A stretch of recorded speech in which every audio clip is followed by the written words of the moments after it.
आकाशवाणी गोरखपुर से प्रादेशिक समाचार।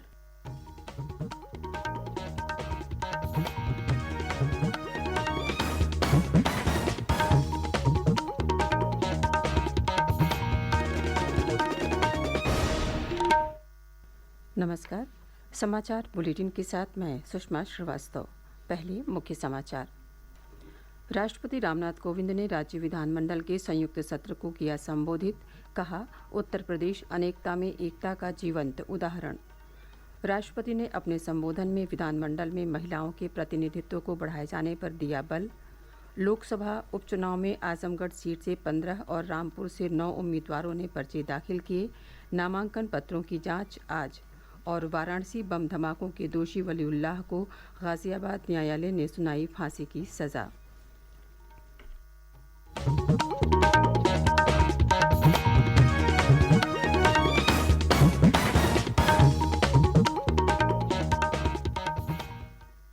और अब समाचार विस्तार से। राष्ट्रपति रामनाथ कोविंद ने कहा है कि उत्तर प्रदेश अनेकता में एकता का जीवंत उदाहरण है।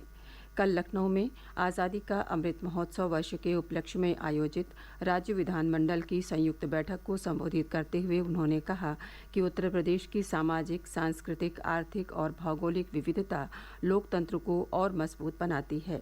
श्री कोविंद ने कहा कि उन्हें विश्वास है कि प्रदेश जल्द ही $1 ट्रिलियन की अर्थव्यवस्था बन जाएगा। उत्तर प्रदेश की सामाजिक, सांस्कृतिक, आर्थिक व भौगोलिक विविधता यहाँ के लोकतंत्र को और भी समृद्ध और मजबूत बनाती है। उत्तर प्रदेश की 20 करोड़ से अधिक की आबादी अनेकता में एकता की हमारी सांस्कृतिक विशेषता का बहुत अच्छा उदाहरण हमारे सामने प्रस्तुत करती है। इस महत्वपूर्ण राज्य में आप सबका जनप्रतिनिधि के रूप में निर्वाचित होना विशेष महत्व की बात है। मेरे लिए उत्तर प्रदेश की प्रत्येक यात्रा अपनी जन्मस्थली व आरंभिक जीवन की कर्मस्थली से जुड़ने और अपने प्रियजनों से मिलने का अवसर भी प्रदान करती रही। राष्ट्रपति कोविंद ने कहा कि बाबा साहेब डॉक्टर भीमराव आम्बेडकर ने सही कहा था कि भारतीय लोकतंत्र के बीज पश्चिमी दुनिया में नहीं बल्कि बुद्ध काल के संघों में पाए जाते थे।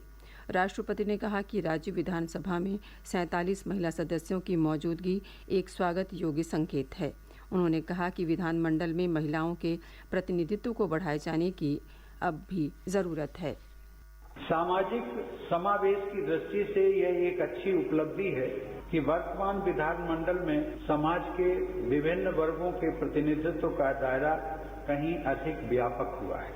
लेकिन मुझे बताया गया है कि उत्तर प्रदेश की विधानसभा में महिला सदस्यों की संख्या 47 है, लेकिन इतनी संख्या से संतोष नहीं करना चाहिए। जो कुल 403 सदस्यों का लगभग 12% है। इसी प्रकार कुल 100 सदस्यों वाली उत्तर प्रदेश विधान परिषद के सदस्य वर्तमान 91 सदस्यों में महिलाओं की संख्या केवल 5 है, जो आज की तारीख में लगभग 5.5% है। महिलाओं के प्रतिनिधित्व में वृद्धि की व्यापक संभावनाएं हैं। ये आप सब पर निर्भर करता है कि इस संभावनाओं को हम कैसे तलाशें और कैसे सुधार करें।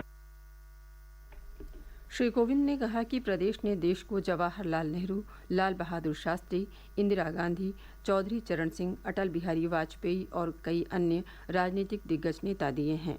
उन्होंने कहा कि राज्य से अब तक देश के 9 प्रधानमंत्री बने हैं।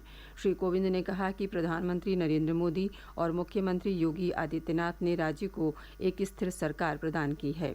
इस अवसर पर मुख्यमंत्री योगी आदित्यनाथ ने विधानमंडल के संयुक्त सत्र को संबोधित करने के लिए राष्ट्रपति के प्रति आभार जताते हुए कहा कि राज्य पारदर्शी और प्रभावी नीतियों के आधार पर लगातार आत्मनिर्भरता की ओर बढ़ रहा है। श्री योगी ने कहा कि राष्ट्रपति का उद्बोधन हम सभी को नई प्रेरणा देगा। नए भारत का नया उत्तर प्रदेश निरंतर आत्मनिर्भरता की ओर अग्रसर है।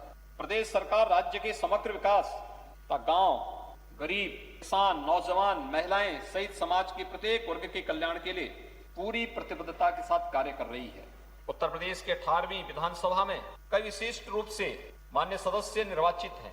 अभी हाल ही में महामहिम राज्यपाल जी के भाषण एवं वर्ष 2022-23 के प्रदेश सरकार के बजट पर विधानमंडल के मान्य सदस्यों ने संसदीय परिपक्वता का परिचय देते हुए एक सारगर्भित चर्चा को आगे बढ़ाया।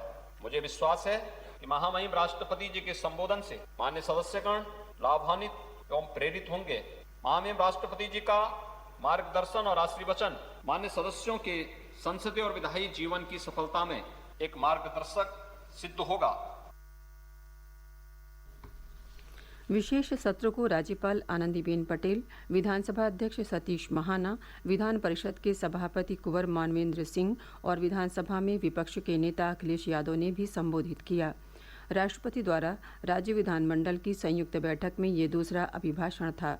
जनवरी 2013 में तत्कालीन राष्ट्रपति प्रणब मुखर्जी ने राज्य विधानमंडल के 125 वर्ष पूरे होने पर विशेष सत्र को संबोधित किया था। केंद्रीय महिला एवं बाल विकास मंत्री स्मृति ईरानी ने कहा है कि केंद्र सरकार महिलाओं और बालिकाओं के लिए कई कल्याणकारी योजनाएं संचालित कर रही है, जिनका लाभ उन्हें मिल रहा है। उन्होंने कहा कि आज महिलाएं न केवल सपने देख रही हैं, बल्कि सरकार की विभिन्न योजनाओं के माध्यम से उन्हें पूरा भी कर रही हैं। श्रीमती ईरानी कल वाराणसी में महिला एवं बाल विकास मंत्रालय की 8 साल की उपलब्धियों की समीक्षा के लिए आयोजित जोनल और सब जोनल बैठक को संबोधित कर रही थीं। उन्होंने कहा कि हेल्पलाइन नंबर 1098 की मदद से वर्ष 2014 से वर्ष 2021 तक लगभग 18 लाख बच्चों का संरक्षण किया गया और 21 लाख बच्चियों को 18 वर्ष से पूर्व शादी करने से रोककर उनके जीवन को संवारा गया। श्रीमती ईरानी ने कहा कि मंत्रालय महिलाओं के लिए कई हेल्पलाइन चला रहा है, जिनके माध्यम से लगभग 70 लाख महिलाओं को विभिन्न तरीकों से मदद पहुंचाई गई है। केंद्रीय मंत्री ने बैठक के दौरान महिलाओं और बालिकाओं के साथ संवाद भी किया। प्रादेशिक समाचार आप आकाशवाणी गोरखपुर से सुन रहे हैं। ये समाचार बुलेटिन हमारे YouTube channel AIR news Gorakhpur और ट्विटर हैंडल AIR न्यूज़_GKP पर भी उपलब्ध है। प्रदेश में आजमगढ़ और रामपुर संसदीय सीट पर लोकसभा उपचुनाव के लिए नामांकन कल समाप्त हो गए। आजमगढ़ सीट से कुल 9 उम्मीदवारों ने पर्चे दाखिल किए, जबकि रामपुर सीट से 15 प्रत्याशियों ने नामांकन किया। नामांकन के अंतिम दिन कल आजमगढ़ से भाजपा प्रत्याशी दिनेश लाल यादव निरहुआ ने पर्चा दाखिल किया। नामांकन के समय उनके साथ भाजपा प्रदेश अध्यक्ष स्वतंत्र देव सिंह मौजूद रहे। वहीं समाजवादी पार्टी की ओर से इस सीट से धर्मेंद्र यादव ने पर्चा भरा। सपा विधायक नफीस अहमद और दुर्गा प्रसाद यादव नामांकन के समय उनके साथ उपस्थित रहे। बसपा ने इस सीट से गुड्डू जमाली को अपना उम्मीदवार बनाया है। वहीं रामपुर सीट से भाजपा प्रत्याशी घनश्याम सिंह लोधी ने पर्चा दाखिल किया। समाजवादी पार्टी की ओर से इस सीट से सपा नगर अध्यक्ष आसिम राजा ने पर्चा भरा। बसपा पहले ही रामपुर सीट से चुनाव नहीं लड़ने की घोषणा कर चुकी है। वहीं कांग्रेस ने लोकसभा उपचुनाव में अपने प्रत्याशी नहीं उतारने का फैसला किया है। नामांकन पत्रों की जांच आज की जाएगी। बृहस्पतिवार तक नाम वापस लिए जा सकते हैं। दोनों सीटों पर मतदान 23 जून को और मतगणना 26 जून को होगी। गाजियाबाद की अदालत ने वाराणसी बम धमाकों के दोषी वलीउल्लाह को कल फांसी की सजा सुनाई। वर्ष 2006 में संकट मोचन मंदिर परिसर और कैंट रेलवे स्टेशन पर हुए धमाकों में 18 लोगों की जान गई थी। प्रदेश के पूर्वी भाग में इस सप्ताह के अंत तक मौसम बदलने के आसार हैं। मौसम विभाग की ओर से जारी पूर्वानुमान में कहा गया है कि आगामी 9 और 10 जून को राज्य के पूर्वी हिस्से के 1 या 2 स्थानों पर हल्की वर्षा हो सकती है। 10 जून को राज्य के पश्चिमी हिस्से में भी 1 या 2 स्थानों पर वर्षा होने की संभावना है। प्रदेश के अल्पसंख्यक कल्याण और हज मंत्री दानिश आज़ाद अंसारी और राज्य हज समिति के चेयरमैन मोहसिन रजा ने मुस्लिम धर्मगुरुओं की मौजूदगी में लखनऊ स्थित हज हाउस से हज की पहली उड़ान के लिए बस यात्रियों की बसों को रवाना किया। इस अवसर पर श्री अंसारी ने कहा कि राज्य सरकार अल्पसंख्यकों के कल्याण के लिए संकल्पबद्ध है और इसी क्रम में आज़मीन हज की सभी सुविधाओं का पूरा ध्यान रखा जा रहा है। इस दौरान हज समिति के सूत्रों ने बताया कि लखनऊ से पहली उड़ान में 282 हज यात्री गए हैं। और अब अंत में मुख्य समाचार एक बार फिर। राष्ट्रपति रामनाथ कोविंद ने राज्य विधानमंडल के संयुक्त सत्र को किया संबोधित। कहा, उत्तर प्रदेश अनेकता में एकता का जीवंत उदाहरण। राष्ट्रपति ने अपने संबोधन में विधानमंडल में महिलाओं के प्रतिनिधित्व को बढ़ाए जाने पर दिया बल। लोकसभा उपचुनाव में आजमगढ़ सीट से 15 और रामपुर से 9 उम्मीदवारों ने पर्चे दाखिल किए। नामांकन पत्रों की जांच आज। और वाराणसी बम धमाकों के दोषी वलीउल्लाह को गाजियाबाद न्यायालय ने सुनाई फांसी की सजा। इसी के साथ प्रादेशिक समाचारों का ये बुलेटिन समाप्त हुआ। नमस्कार।